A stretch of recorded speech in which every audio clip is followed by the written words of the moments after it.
رسول اللہ صلی اللہ علیہ وآلہ وسلم نے ارشاد فرمایا، وہ شخص جنت میں نہیں داخل ہوگا جس کے دل میں رائی کے دانے کے برابر بھی تکبر و غرور ہوگا۔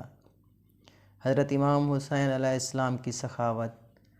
اسلامی تاریخ میں حضرت امام حسین علیہ السلام کی داستان کربلا کے دل خراش ثانیے سے کہیں زیادہ پھیلی ہوئی ہے۔ اس میں گہری ہمدردی اور سخاوت کے لمحات شامل ہیں جو اس قابل احترام شخصیت کے کردار کو روشن کرتے ہیں۔ ایسا ہی ایک واقعہ امام حسین کی سیرت کو اجاگر کرتا ہے، جوانی کے دوران شہر کوفہ میں جو پیش آیا۔ کوفہ کی ہلچل سے بھرپور گلیوں میں جہاں روزمرہ کی زندگی کی بازگشت فضا میں گونج رہی تھی، ایک بے سہارا فقیر نے خود کو مسجد کے دروازے پر پایا۔ اس کی ظاہری شکل پر مشکلات کے نشانات تھے، پھٹے ہوئے کپڑے اس کے کمزور جسم سے چمٹے ہوئے تھے اور بھوک نے اس کے چہرے پر مایوسی کی لکیریں کھینچی تھیں۔ راہگیر اپنے روزمرہ کے کاموں میں مگن، بھکاری کے لیے لمحہ بہ لمحہ نگاہوں یا معمولی خیرات سے کچھ زیادہ ہی نہیں بچا۔ ایسا لگتا تھا کہ دنیا اسے بھول گئی ہے اور اس کی مدد کی درخواست لاتعلق کانوں پر پڑی۔ ہجوم کے درمیان ایک نوجوان جس کے چہرے پر شفقت اور عاجزی پھیلی ہوئی تھی، بے بس روح کی نظر پڑی۔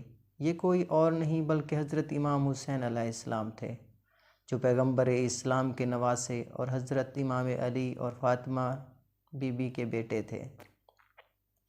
امام حسین ان کے دل میں رحم دلی جذبات بھڑک اٹھے۔ سماجی اصولوں سے بالا تر ہو کر بھکاری کے پاس پہنچے۔ انہوں نے اس شخص کے حالات دریافت کیے، اس کی حقیقی فکر ہر لفظ سے عیاں تھی۔ اس غیر متوقع توجہ پر حیران اور شکر گزار دونوں نے اپنی زندگی کی تلخ حقیقت، مسلسل بھوک کے دن اور غفلت کے سائے میں گزاری راتیں بیان کی۔ امام حسین نے بغیر کسی ہچکچاہٹ کے فقیر کی طرف ہاتھ بڑھایا اور اسے اپنے ساتھ اپنے گھر آنے کی دعوت دی۔ یہ ایک ایسا اشارہ تھا جس نے معاشرتی توقعات کی حدود کو عبور کیا، خیرات اور ہمدردی کے بارے میں اسلام کی تعلیمات کا ایک مجسمہ۔ امام حسین کے گھر پہنچ کر ماحول مہمان نوازی کے نخلستان میں تبدیل ہو گیا۔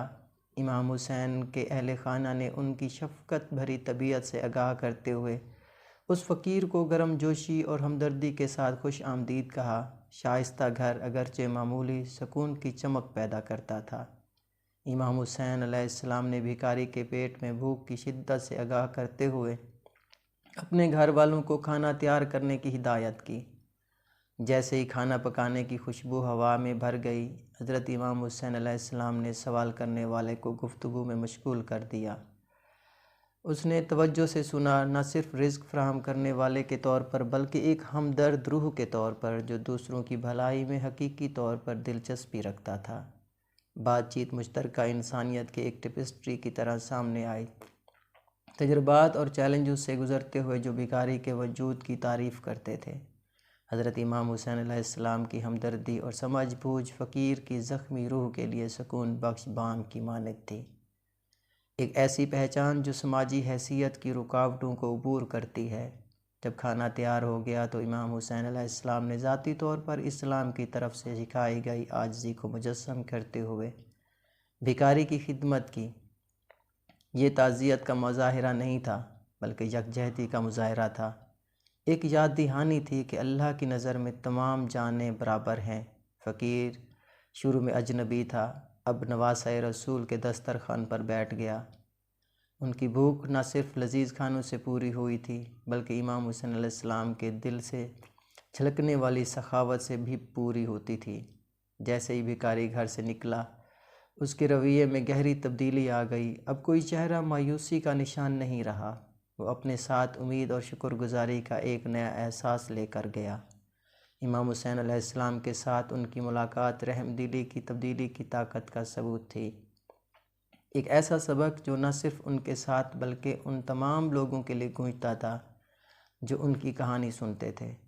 سخاوت کا یہ واقعہ امام حسین کی اسلامی تعلیمات سے وابستگی کی مثال دیتا ہے، جہاں صدقہ محض دینا ہی نہیں بلکہ انسانی روحوں کے درمیان گہرا تعلق ہے۔ اگر ان واقعات میں مجھ سے کوئی غلطی کوتاہی ہو تو پلیز میری درستگی کیجیے، کمنٹس میں مجھے ضرور بتایا کریں۔